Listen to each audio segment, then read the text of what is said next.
Malam pun tiba. Selepas mandi, aku segera ke dapur untuk mempersiapkan makan malam.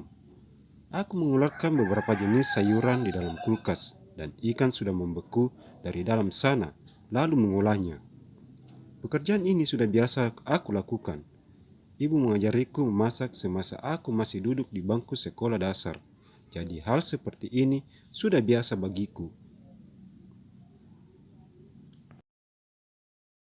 Setelah semua bahan sudah aku persiapkan, pertama-tama aku mulai menanak nasi. Sambil menunggu nasi mendidih, kulakukan kegiatan lain seperti mengolah sayur dan ikan. Hampir 30 menit aku berada di dapur, hingga selesai juga semua kegiatan masak-memasak. Dona, kamu lagi masak apa? Dari aromanya saja, paman sudah yakin kalau itu pasti sangat enak. Paman mendekatiku yang saat itu sedang menata hidangan di atas meja. Dona masak seperti biasa, paman. Nasi, sayur bening, ikan goreng, dan sambal terasi. Balasku tanpa menghentikan aktivitasku. Semuanya terlihat sangat lezat.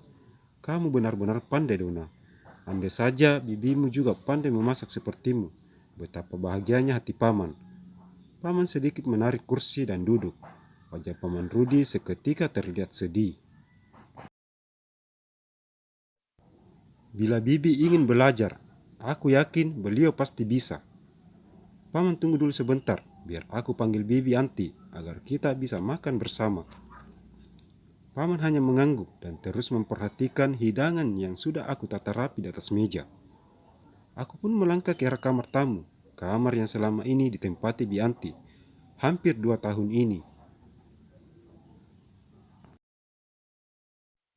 Aku tidak tahu pasti kenapa beliau meninggalkan kamar yang selama ini ditempati oleh mereka berdua. Aku mengetuk pintu sebanyak 3 kali dan tak lupa mengucapkan salam. Sedikit demi sedikit pintu kamar pun terbuka dan keluar Bianti dari dalam sana sambil memainkan handphonenya. Ada apa, Dona? Tanyanya tanpa melihatku.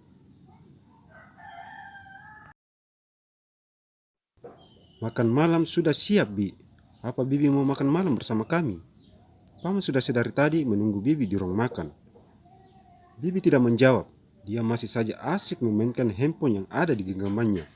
Sepertinya dia sedang membalas chat seseorang dan sesekali tersenyum-senyum sendiri.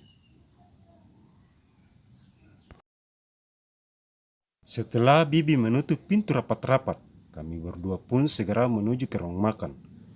Paman Rudi yang melihat kami berdua datang hanya bisa diam tanpa mengeluarkan satu kata pun. Benar, ternyata hubungan mereka selama ini tidak baik-baik saja. Bianti pun ikut duduk dan memperhatikan satu persatu hidangan yang telah aku buat. Dona, apa ini? Tanyanya.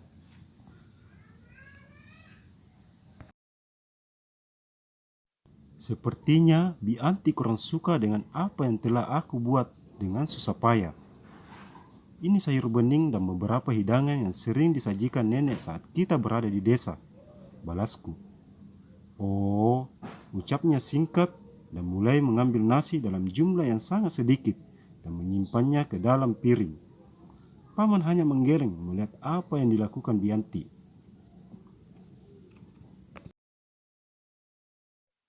Paman, biar Dona ambilkan. Ucapku lalu mengambil piring dan mengisinya dengan nasi dan lauk, kemudian meletakkannya di hadapan paman. Terima kasih, Dona. Andai saja ibu dari anak-anakku yang melakukannya, betapa bahagianya hati paman. Ucap paman dan mulai menikmati hidangan yang ada di hadapannya.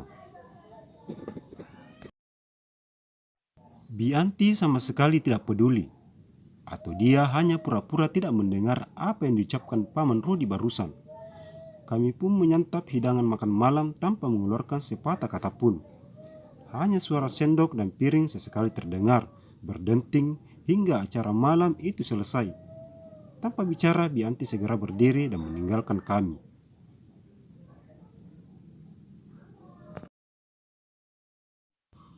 Biar paman bantu kamu membersihkan piring-piring ini, ucap paman Rudi yang ingin mengumpulkan bekas piring yang ada di atas meja.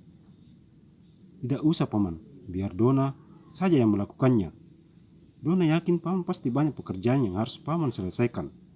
Cegahku dan mengambil piring dari tangan paman Rudi. Apa kamu yakin? Dona yakin paman, tenang saja. Balasku tersenyum padanya lalu mulai mengumpulkan piring-piring itu lalu membawanya ke wastafel. Terima kasih banyak Dona. Kamu benar-benar calon ibu rumah tangga yang baik.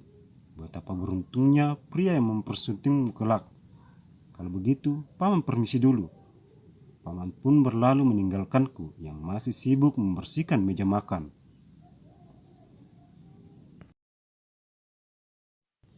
Hampir 20 menit aku melakukan itu, hingga selesai juga semuanya. Alhamdulillah, ucapku sambil melap keringat yang membasahi keningku. Aku melangkah keluar dari ruang dapur menuju ke kamar. Tapi tiba-tiba langkah kakiku terhenti tatkala melihat paman Rudi sedang duduk di bangku panjang depan taman dengan menatap bintang-bintang yang bertebaran di atas langit.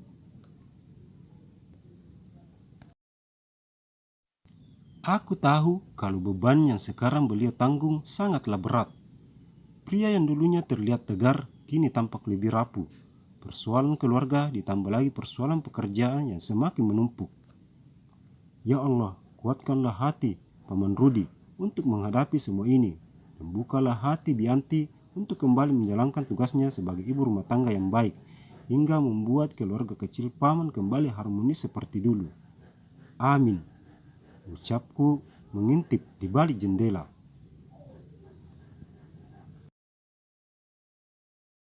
Aku segera masuk ke dalam kamar dan mengerjakan tugas sekolah yang sempat dikirimkannya sahabatku melalui akun media sosialku.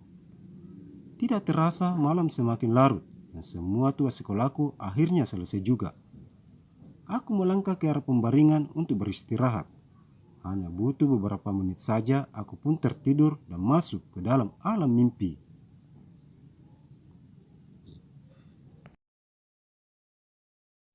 Pagi menjemput. Kicauan burung-burung yang ada di atas pepohonan pun saling bersahutan satu dengan yang lain. Aku segera terbangun dan langsung menuju ke dapur.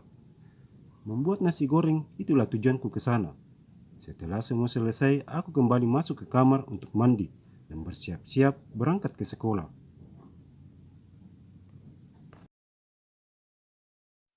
Aku kembali keluar dari dalam kamar dengan memakai pakaian putih abu-abu sambil menenteng tas. Aku menuju ke arah meja makan untuk sarapan. Aku tidak menunggu paman dan bibi karena biasanya pagi-pagi sekali mereka sudah berangkat ke kantor. Ternyata dugaanku salah. Sudah ada paman di sana sedang duduk sambil memainkan handphonenya.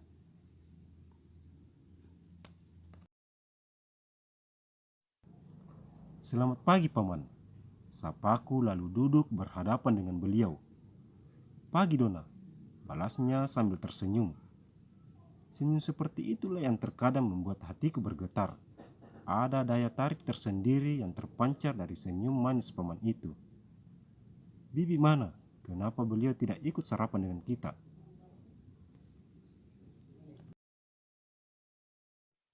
Paman juga tidak tahu kemana dia. Mobilnya sudah tidak ada di garasi. Mungkin dia sudah berangkat ke kantor. Ayo kita sarapan, lalu paman mengantarmu ke sekolah. Paman mengisi piringnya dengan nasi goreng yang sempat kubuat tadi. Setelah mengunyah nasi goreng buatanku, tiba-tiba mimik wajah paman berubah. Apa nasi gorengnya tidak enak paman? Tanyaku sedikit heran. Paman kembali diam dengan ekspresi wajah yang sama. Aku kemudian mencoba nasi goreng buatanku itu dan rasanya sangat pas. Enak kok paman, semua bumbunya pas dan tidak lebih dan tidak kurang. Siapa juga bilang tidak enak? Ini nasi goreng terenak yang pernah paman makan. Bumbunya sangat pas apalagi ditambah bumbu cinta dari Dona hingga semuanya menjadi sempurna. Ucap paman lalu melanjutkan menyantap hidangannya.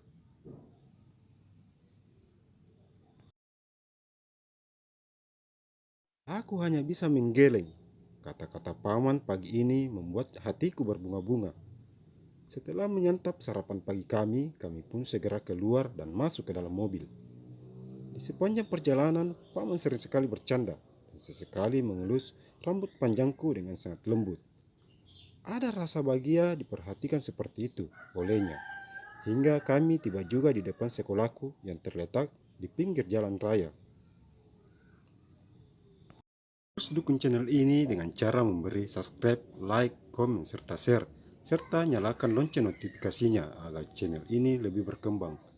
Terima kasih.